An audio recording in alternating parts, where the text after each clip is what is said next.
try and protect a vulnerable person. Sure. And I've personal experience of this, which is horrendous. But Paula, forgive me, you just tell me, there's so many different tests. Which tests are you talking about? The mental capacity test, which hinges on everything and leads you into being able to access DLA and every time. Yeah. Right. Yes. No, I'm acutely aware that a lot of the tests are often delayed, as you know. The assessments made. I know this is not exactly what you're referring to, but it's certainly related to it. The assessments that are made, the individual assessments for people who qualify for DLA or for the personal independence payments, have been very poorly administered, huge delays. Yes. People feel that they're not being done rationally or sensibly. As you know, the government, yes. the coalition government's now replaced the people who were appointed by the previous Labour government to do those tests. And I think there's an acute need to make sure the tests are not only done speedily, but they are seen to be fair, because of course any test, by definition, can lead to decisions that people, don't welcome. I mean, that's the whole point of a test. You're making a judgment about whether someone requires this level of support or that level of support, or maybe even in some cases, no further support at all. So it is essential that they are seen to be done quickly and fairly, and I strongly agree with you. Where that's not the case, it lets everybody down. Well, let's go to another email. Wendy in West Wickham. Mr. Clegg, Boris Johnson told Nick Ferrari yesterday there should be a trial of facts regarding Greville Janner. Do you agree? Yeah, look, I'm like everybody else. I don't want to. I don't want to be sort of, jumping with both boots, kind of interfering into the independent kind of decisions that the Director of Public Prosecutions arrives at. But just as a kind of human being, I have to say to you, here's an individual where there are some very, very serious allegations made, and a lot of, I find, totally understandable disquiet that he's not going to be facing justice in any way. But at the end of the day, I also have huge respect for the independence of the judicial process, of the prosecuting authorities.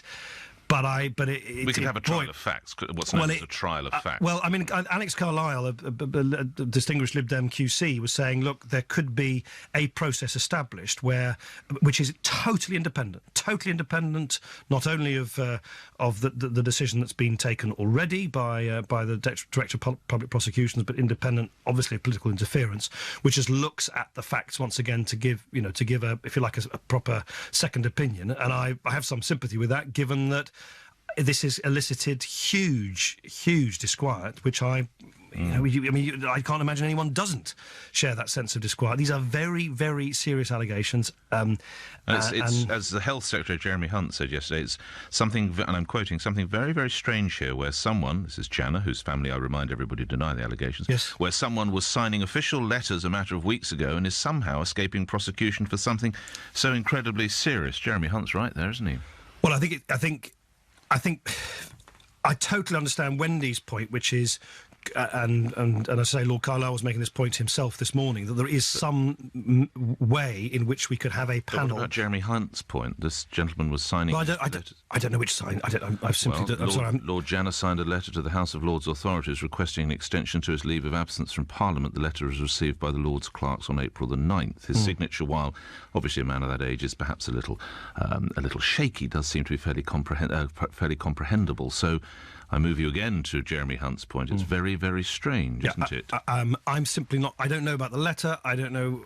I'm sure people with dementia can sign letters. I'm not going to start making. I'm not going to start making judgments about whether one signed letter, in and of itself, confounds the judgment that the DPP has arrived at. What I do feel is, A, I totally understand and share the strength of feeling about this decision, and secondly, if there could be a way in which this could be looked at again entirely independently, and there's real integrity to that process, then I think that might be something that should be done. And is Alison Saunders up to the job, lastly? Well, the Directors of Public Prosecution need to make very difficult decisions. They need to take decisions without fear or favour. They need to be able to court controversy. But in this instance, I think it is essential that people understand fully and independently why such a highly controversial decision was arrived at. Yes, I mean, she has had a lot of advice to proceed with the with the charge. Yes, and as you know, the previous director of public prosecutions, said that the case could have been, progressed back then. Yeah, QC and child abuse expert Eleanor Laws QC, leading counsel of the investigation, both suggested we should proceed to prosecution. Yeah. And at the end of the day, as they know... Lonely post, the DPP, yeah, isn't it? It is a lonely post, and that's why any decision taken, particularly one as controversial as this, needs to enjoy the confidence of everybody, and that's why I think the suggestion of making sure it's looked at again or reviewed again independently might be something which should now be done. Tyler's in Norwich. Tyler, you're through to the Deputy Prime Minister. Hello, Mr. Clegg. Hello, Tyler. Our question for you is, how would you enhance the everyday life and the future of the youth today if you come to power? Sorry, when you say our, why do you say... I'm sorry to interrupt, Mr. Clegg. Why do you say... Did you say our question? Yeah, I'm with a group. Right. Group. Hello, Mr. group. Yeah. Don't know what the group is, but... All right. Hello, Tyler and group. I think, first and foremost, the most important thing for... How old are you, Tyler? 16. 16. By the way, I think you and... I don't know how old your group is. Should have the vote at 16 or 17, but that's another matter. I think the most important thing for someone such as yourself is to have a sense of optimism about the future. Optimism that you can obviously do well at college and at university, and then kind of build the kind of life you lead. Find jobs, get your feet on the first rung of the property ladder, and that's why I think everything from more than doubling the number of apprenticeships which we've made available is such an important thing. That's why I think the idea that I've been talking about recently of giving you and your generation help with the deposits that you have to pay for the first flat or apartment that you rent is such a good idea. Why the new rent-to-own scheme that I've been talking about, where you can build a stake of ownership in your home every time you pay rent, is so important. But also, I mean, more generally, I hope that you agree that some of the values that my party believes in, internationalism, civil liberties, fairness, making sure we balance the book so that your generation doesn't have to pick up the tab for this generation's mistakes, I hope that is appealing to you and your group as well. Thank you, yeah. Tyler, does that work? How many of you in the group? There's 4 of us all together. There are 4. And how many, who all cheer, who would vote Lib Dem? Who would vote Lib Dem? I heard a cheer. I heard a cheer. I heard a laugh. I heard a cheer. Well, I think it was a laugh. Tyler, good luck to you all. You're right, I'm afraid you've got a couple of years to wait, but be sure to cast your vote as and when you can. Chris is in Heathrow. You're through to Mr. Clegg. Chris. Yeah, good morning to both of you. Morning, Chris. Mr. Clegg, you turned around and said you wanted to build 300,000 homes a year.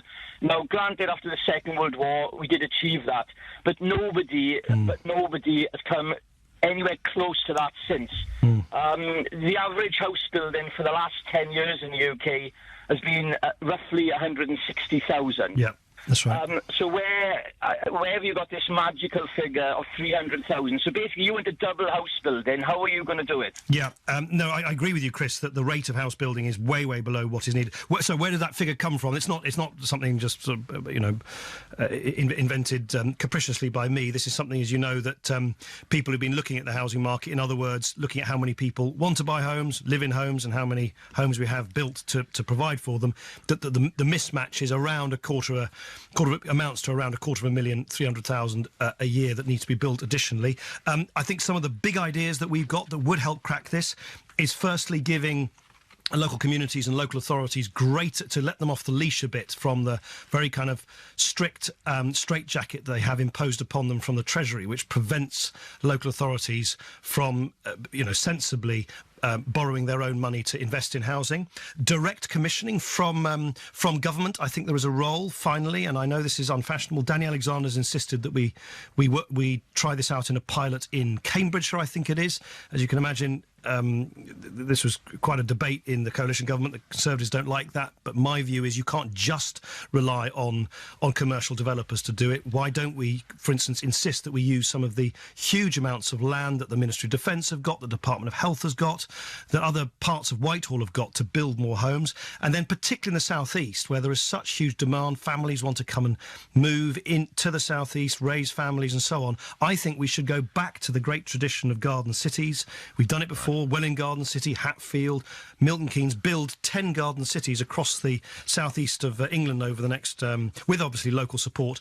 I think those measures in themselves, Chris, will go a long way to filling the gap. And we move to our last minute, and you will be aware, I'm sure, that a report came out saying that children as young as 8 are being found with drugs in their possession in some of the classrooms. You have in the past shown the liberal side to your political leaning by talking about various ideas as regards drug policy. Earlier in the show we spoke with David Rains. Mr. Rains is a former senior customs officer. He's now a fraud and crime consultant. He also works with the National Drug Prevention Alliance. He taped this question for you, Mr. Clegg. Well, I would say to him and to the Green Party, who also want to decriminalise and normalise cannabis, where's the justification? There's nothing particularly green or good in young people or anybody poisoning their brains and bodies with a toxic thing like cannabis. Mr. Clegg. I'm quite worried that someone of David's expertise says this. It's precisely because the war on drugs is not working. What greater sign of failure do we need than the fact that we've now got this revelation that kids are being used to transport, serious drugs around the place? I mean, that's exactly the point. The war on drugs is not working. If you really are anti-drugs, you should be pro-reform. And my point to David and other people who resist the overwhelming evidence that the current approach is not working is we should be getting the Mr. Biggs and the criminals behind bars at the moment they're walking free and getting treatment to the kids and others who are being perniciously hooked on drugs in the first place. That's the smart way to reduce, not increase, drug use. Candid comment as ever from Mr. Clegg. Thank you for your time, Nick Clegg, Deputy Prime Minister and Lib Dem leader here on Election Call. Now, just to remind you, I look forward to speaking with you hopefully next week, Mr. Clegg, if you can still hear me. On Monday, we heard from Labour.